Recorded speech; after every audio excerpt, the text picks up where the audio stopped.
Okay, let's clean up the scene here. Let's hide some of these meta effectors that are sitting in the scenes. Hold down the control key and mark these to none. That makes everything underneath disappear.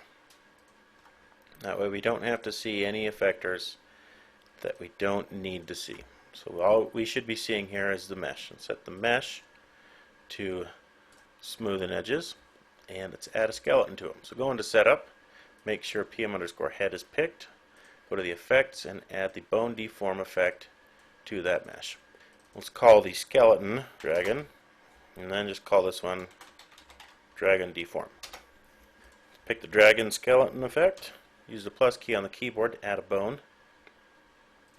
Just call this one body. This will represent everything that could ever happen to stuff that's not the face. Just pitch that up 90 degrees, or you can type it in numerically, -90. Let's move this down.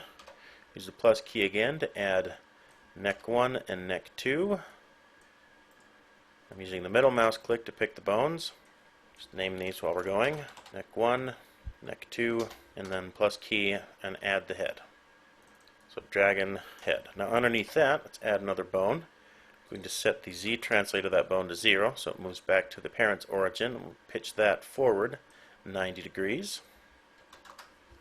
Since we're moving in straight up and down, 90 degrees will move this back out so that it aligns with the world. Y is up, Z is forward, X left and right. I'm going to call this one dragon face. I'll set this one pretty small, and we can put this anywhere we want if we need to. But we can leave it at 0 as well. All it's going to do is it's going to reorient our hierarchy for the face so that we can add the other objects to it. Now the objects that are going to get added, of course, are going to be the upper jaw. We'll just start with upper jaw 1 and move that so that it overlaps our gap, or our Puppet Master slice. We're going to add 3 upper lips.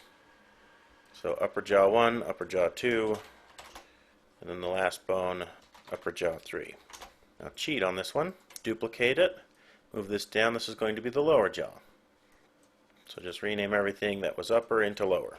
So lower jaw 1, lower jaw 2, and lower jaw 3.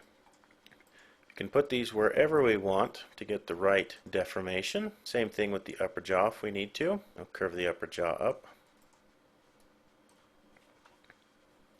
Let's go back to the face. Middle mouse click, pick the face. Use the plus key to add another bone. We'll just call this one the upper lip, or sorry, upper eyelid right. And pitch this one up till it touches the top of the upper eyelid, and then duplicate it again with the multiply key on the keyboard to lower eyelid right. Pitch that down. So we'll mirror those across. And so upper eyelid left, and then mirror the lower eyelid with the divide key on the keyboard, the lower eyelid left. So we should have right now bones that represent every one of our meta effectors in some way or another. So we just need to add these bones to the different parts. Now make sure that all of the mesh is picked on the meta effector, otherwise the bones will show some erratic weighting behavior. So as long as all of the mesh is accounted for in an effector and assigned to a particular bone, you shouldn't have any problems. So body to face, go to the bone tab, and there's a weight here that lets you pick a weight tool and just weight that to head ME. Now upper jaw 1 through 3 gets weighted, of course, to the upper jaw meta effectors, the lower jaw 1 through 3 to lower jaw, the upper eyelid right and left, go to the upper eyelid ME, lower eyelid right and left, lower eyelid ME. So now everything here is assigned to this particular mesh. So if we head into animate, we can test that out. If we grab this upper jaw here, you can see that it moves, and it only affects where we had stuck the meta effectors.